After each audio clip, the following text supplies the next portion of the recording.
আচ্ছা, নেক্সট অংশে হচ্ছে আমরা এই যে ইকুয়েশন 5, ইকুয়েশন 6 এবং ইকুয়েশন 7 কে ম্যাট্রিক্স ফর্মে লিখবো। এটা হচ্ছে আমাদের আগের পার্ট। এগুলো দেখতে হবে না, এগুলো পরে দেখবো। এই আগের যে পার্টটা 5, 6 এবং 7 নাম্বার যে ইকুয়েশন, সেটাকে যদি ম্যাট্রিক্স ফর্মে লিখি, সেটাকে আমরা কিভাবে লিখতে পারি? যে আমরা এই যে ডিকিউ1 ডিকিউ2 এর ডি ল্যামডা আছে তো, সেটা দিয়ে আমরা যদি একটা ম্যাট্রিক্স বানাই, আর সাথে যে আমার যে কোএফিসিয়েন্ট গুলো আছে সেগুলো দিয়ে আমরা আরেকটা ম্যাট্রিক্স বানাতে পারি। আর এই সাইডের যে আমার যে ভ্যালু গুলো আছে সাধারণত কনস্ট্যান্ট হয়, তো সেই ভ্যালু গুলো দিয়ে আমরা আরেকটা কি বানাতে পারি, আরেকটা ম্যাট্রিক্স বানাতে পারি। ম্যাট্রিক্স কিভাবে ইকুয়েশন থেকে ম্যাট্রিক্স বানানো যায় সেটা ভিন্ন আলোচনা, সেটার জন্য অন্য একটা ক্লাসে সেটা ক্লিয়ার করা হবে। তো আলটিমেটলি আমরা কিন্তু ম্যাট্রিক্স ফর্মে জিনিসটা এভাবে দেখতে পাই। এখন এটার নাম আমরা দিতে পারি, এটা এ এ ম্যাট্রিক্স, এটা এক্স ম্যাট্রিক্স, এটা ডি ম্যাট্রিক্স। এটা মানে তেমন একটা গুরুত্বপূর্ণ জিনিস না, নাম কি দিলাম বা কিছু। যাই হোক, তো এটাকে আমরা 8 নাম্বার ইকুয়েশন দাবি করতে পারি। তো এখন এখান থেকে ম্যাট্রিক্সের যাদের রুল মনে আছে তারা পারবে জিনিসটা, যে এখান থেকে যদি ডিকিউ1 এর ভ্যালুটা বের করতে চাই, এই ম্যাট্রিক্স থেকে ডিকিউ1 এর ভ্যালুটা আমরা সলভ করে বের করতে চাই, তো সেটা আমরা কি করি অ্যাকচুয়ালি? আমরা এই যে এ ম্যাট্রিক্স যেটা আমাদের যে কোএফিসিয়েন্টের যে ম্যাট্রিক্স, সেই ম্যাট্রিক্সের এখানে এই কনস্ট্যান্ট ভ্যালুগুলো ডিকিউ1 কোথায় আছে? ডিকিউ1 কিন্তু এই যে একদম ফার্স্ট এলিমেন্টে কিন্তু ডিকিউ1। সুতরাং এখানকার যে ফার্স্ট কলামটা আছে, সে ফার্স্ট কলামে আমি আমার কনস্ট্যান্ট গুলোর ভ্যালুগুলো বসাবো, বাকিগুলো সেম থাকবে ডিভাইডেড বাই আমার এই যে ম্যাট্রিক্সটা এ ম্যাট্রিক্স, সেটা ডিটারমিনেন্ট অফ এ ম্যাট্রিক্স। তো এখন এখান থেকে একটু গুরুত্বপূর্ণ জিনিস, এখান থেকে আমরা অ্যাকচুয়ালি কিভাবে হিসাবটা করি, যে আমার প্রথমে মানে আমি এটা যদি ডিটারমিনেন্ট বের করতে চাই, সেই ডিটারমিনেন্টটা হবে এরকম ল্যামডা ডিপি ওয়ান। মানে একদম ফার্স্টে হচ্ছে আমার কি করতে হবে, একদম ল্যামডা ডিপি ওয়ান। ওকে, এবার এই ল্যামডা ডিপি ওয়ান ওর যে ওর যে সাইন, সেই সাইনটা কি হবে, পজিটিভ না নেগেটিভ? সেটা পজিটিভ হবে। কিভাবে সাইনটা কিভাবে নির্ধারিত হয় এটা আমরা অনেকেই জানি না। সাইনটা নির্ধারিত হয় হচ্ছে -1 to the power row plus column দিয়ে। এটা আমি একটু অন্যদিকে লিখি। এখানে সাইনটা সবসময় নির্ধারিত হয় -1 to the power row plus column.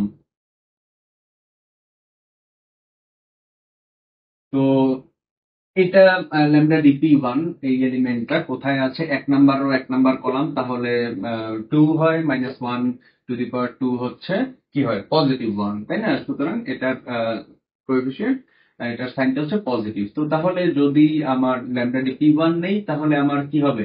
আমার এই 1 number rho 1 number column lock হয়ে যাবে। আমার মাল্টিপ্লাই করতে হবে কার সাথে? -p2 u12, সরি, আমার 1 নাম্বার রো এবং 1 নাম্বার কলাম হচ্ছে লক হবে, তাহলে বাকি থাকবে হচ্ছে এরা। তাহলে শুরুতে 0 minus p2 square, minus minus plus p2 square হবে, কিন্তু আবার এটা হচ্ছে কি ফর্মুলা মাইনাস। তো এরপরে মাইনাস ল্যামডা ডিপি2 যদি আমরা চিন্তা করি, সেটার ক্ষেত্রে কিন্তু রো হচ্ছে 2 আর কলাম হচ্ছে 1, তার মানে আমার রো প্লাস কলামের ভ্যালু আসতেছে 3, আর -1 টু দি পাওয়ার 3 মানে হচ্ছে -1।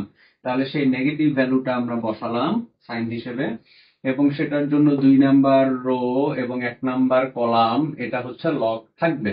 তাহলে কার সাথে কার গুণ হবে? 0 0 মাইনাস p1 p2। হ্যাঁ, এটা মাইনাসে মাইনাসে প্লাস হয়ে আবার এটা সূত্রের মাইনাস চলে আসবে, মাইনাস p1 p2। তারপরে এটার ক্ষেত্রে রো হচ্ছে 3 নাম্বার, কলাম হচ্ছে 1, তাহলে আমার কি আসবে? ওভারঅল 4 আসলে সাইনটা আসবে পজিটিভ, পজিটিভ সাইন। তাহলে এটার সাথে এটার জন্য এই রোটা এবং এই কলামটা লক হয়ে যাবে, বাকি থাকবে -p2 u12 মাইনাস p1, তাহলে মাইনাসে মাইনাসে প্লাস p1 u22। এখান থেকে আমরা যদি একটু জাস্ট সরল করি, তাহলে জিনিসটা দেখতে হয় এরকম। তো এখন আমরা এখান থেকে এইখানে চলে আসবো, এখানে চলে আসবো আমাদের সবচেয়ে গুরুত্বপূর্ণ যে অংশ, যেটা আমাদেরকে পুরো স্লাশ কি ইকুয়েশন করার সময় আমাদেরকে অ্যাকচুয়ালি মাথায় রাখতে হবে। এখন এই dq1 থেকে আমরা যদি চেঞ্জ ইন q1, তাই না, with respect to p1, p1 এর চেঞ্জের সাপেক্ষে q1 এর চেঞ্জটা আমরা দেখতে চাচ্ছি। তার মানে পার্শিয়াল চেঞ্জ অফ q1, কারণ আমরা জানি p2 সাপেক্ষেও চেঞ্জ হতে পারে q1। তো তাহলে পার্শিয়াল চেঞ্জ অফ q1 সেটা কিসের সাপেক্ষে? p1 এর চেঞ্জের সাপেক্ষে। দ্যাট মিনস আমার p2 এবং আমার ইনকাম সেটা কিন্তু কনস্ট্যান্ট, ঠিক আছে? শুধুমাত্র আমি p1 এর চেঞ্জের সাপেক্ষে q1 এর চেঞ্জ দেখতে চাচ্ছি।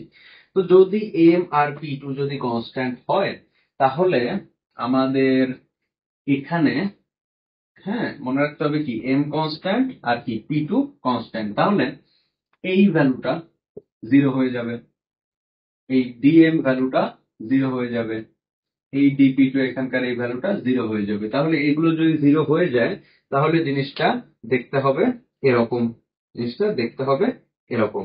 এবং এটাকে আমরা 9 নাম্বার ইকুয়েশন বলতে পারি, এবং বলা চলে যে মানে আমাদের এই পুরো স্লাশ ইকুয়েশনে কোনো সিঙ্গেল ইকুয়েশন যদি আমাদেরকে অ্যাকচুয়ালি মনে রাখতে হয়, যেটা গুরুত্বপূর্ণ, সেটা হচ্ছে আমাদের এই ইকুয়েশন 9। ঠিক আছে, ইকুয়েশন 9 সাথে এটাও, হ্যাঁ, মানে এটা আর এটা, এই দুইটা ইকুয়েশন মানে অ্যাকচুয়ালি এটা মনে রাখলেই ভালো, অথবা এটা মনে রাখলেও হবে। মূলত এই দুইটা ইকুয়েশন যদি মুখস্থ করে ফেলা যায়, বুঝতে তো হবে।